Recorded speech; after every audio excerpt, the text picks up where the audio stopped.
Horror films have given us some of the most iconic moments in cinema history.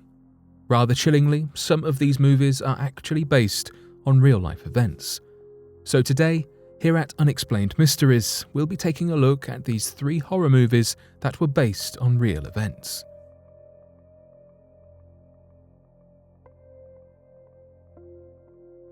The Strangers. The 2008 horror film The Strangers terrified audiences with its tense and fear-inducing home invasion plot. This movie, written by Brian Bertino, features Liv Tyler and Scott Speedman as a couple staying at a rural vacation home when 3 strangers attack them. The strangers consist of 1 man and 2 women, all wearing frightening masks and terrorizing the couple through the night before finally taking their lives. 3 real-life horrors inspired the story: the Manson family Tate executions in 1969, the Keddie cabin in quadruple homicides in 1981, and Bertino's own experience with various break-ins in his childhood neighborhood. They filmed in South Carolina to achieve the rural, middle-of-nowhere feeling in late 2006. The director wanted to focus on a story that felt real and could happen to someone. Horror movies usually deal with villains like monsters and ghosts, so people still feel safe and calm after watching them because they know it is quite separate from reality. However, a break-in or home invasion is quite a perceivable danger that anyone can face at any time in their life. The director and writers chose to tell a story of stranger-on-stranger violence and the false sense of safety you might have while at home.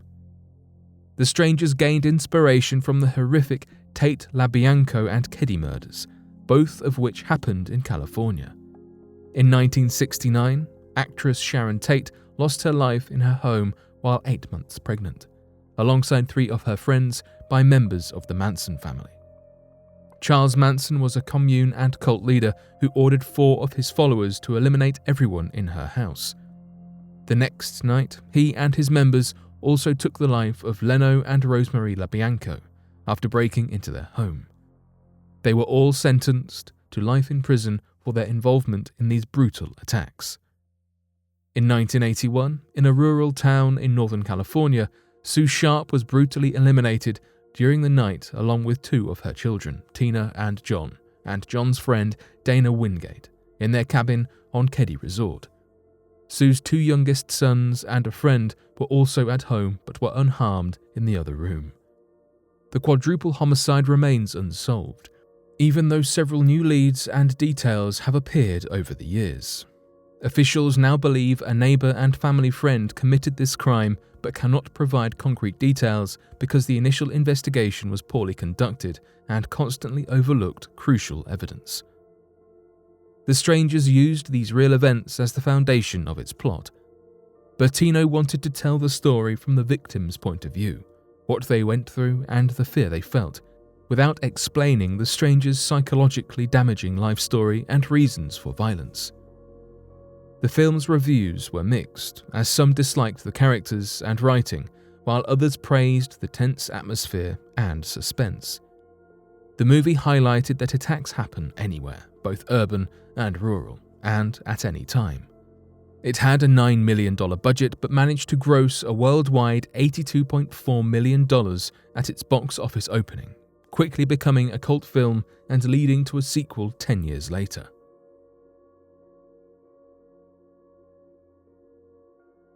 The Hills Have Eyes was inspired by the story of Sawney Bean. This 1977 horror film was written and directed by Wes Craven. The Hills Have Eyes is about a family whose car breaks down in the Nevada desert, leaving them stranded and pursued by a cannibalistic family. Its budget was only under $1 million, but earned $25 million in its total box office, resulting in an entire franchise. There was a remake in 2006 by Alexandre Aja and Gregory Levasseur of the same name with a few alterations, which was also a huge success, although critics were harsher on their characters. The original story revolves around a couple, Bob and Ethel, as they travel through the desert with their 3 children, Lynn, Brenda, and Bobby. Lynn's husband, Doug, and their baby daughter, Katie, and 2 German shepherds called Beauty and Beast. A gas station owner advises them to stay on the main road and not to go through the hills, but they ignore him and end up crashing their car while on a side desert road. The movie follows the various family members as they are attacked and killed by a violent and demented family. Viewers learn that the gas station owner attempted to do away with his violent and deranged son. He survived, though, and had 3 sons and a daughter with an equally vicious prostitute. They were kidnapping, robbing, and eating people stuck on the road or hiking in the area. The remake made the antagonists a family of mutants who suffered from radiation poisoning after the US government conducted nuclear experiments on their town. The plot used many inspirations. The mutant antagonists are a common movie trope, especially in a story based in New Mexico or Nevada's deserts because of the government's nuclear weapons tests.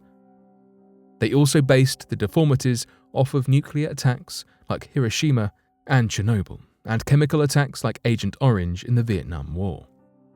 The original director was inspired by the Grapes of Wrath, Texas Chainsaw Massacre, and a Scottish myth. The storyline's ultimate influence was the legend of Alexander Sawney Bean, a Scottish cannibalistic clan leader. In the 16th century, Sawney and a brutal witch called Black Agnes left society and moved into a cave where they hid for 25 years. They grew a large family of 8 sons and 6 daughters who participated in incest, leading to 18 grandsons and 14 granddaughters. The Bean clan ambushed groups of travellers, robbing and eating them while being careful to make it seem like an animal attack to avoid villagers' suspicions. One night, however, they were unable to do away with one of their victims, and he notified the town of the family's existence. The king sent a 400-man search team which eventually found the cave using bloodhounds. The legend has 2 variations. They were all taken to jail in Edinburgh and executed, or where the soldiers suffocated them in the cave with gunpowder. Historians are still unsure whether the Bean family is just a myth or based on true characters. Wes Craven used Sawney Bean's legend as inspiration to show how easily civilized and educated people can turn savage and violent. The remake blamed the violence on deformities and poisoning, but the original film wanted to show how anyone could become barbaric. The victims themselves transformed into ruthless attackers to survive the cannibals, thus becoming mirror images of each other.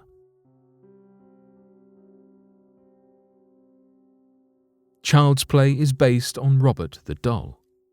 Perhaps one of the most famous horror movie franchises, nearly everyone knows about Chucky the Doll in Child's Play, even if they've never actually seen the films. The series, created by Don Mancini, focuses on a serial killer who escaped capture and death by transferring his soul into a doll through a voodoo ritual. The original film was released in 1988 and followed by 3 others, nearly all box office successes. The franchise has created video games, comic books, and a recent television series airing in 2021. Overall, the franchise has earned well over $250 million in total. The first movie, set in Chicago, began with a police officer shooting serial hunter Charles Lee Ray. Ray was a voodoo practitioner and moved his soul into a child-sized doll gifted to Andy by his mother, Karen. The film follows Chucky as he targets his previous partner who abandoned him and the officer who took his life.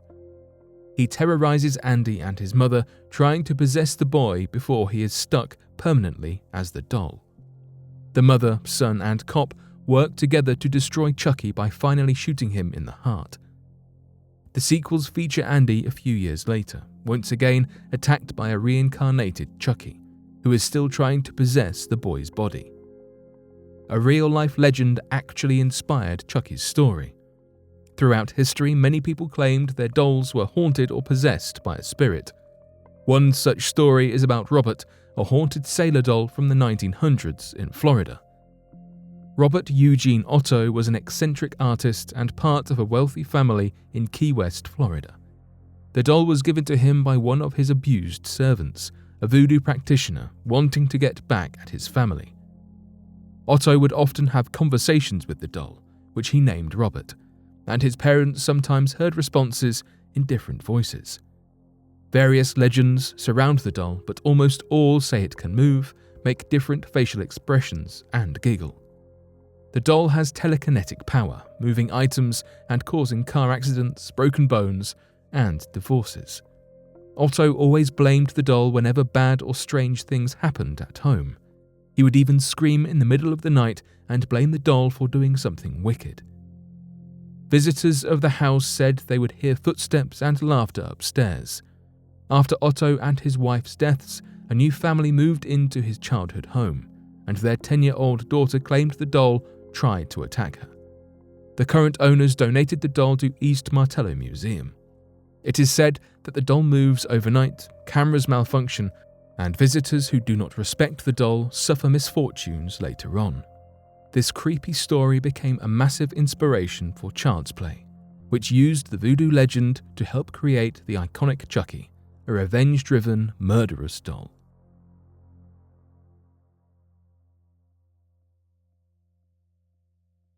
But what do you make of these 3 scary movies based on true events? Have you watched these films? Be sure to let us know your thoughts in the comment section below and help us by growing this community while working to solve these unexplained mysteries. Thank you for watching, and don't forget to subscribe for more videos.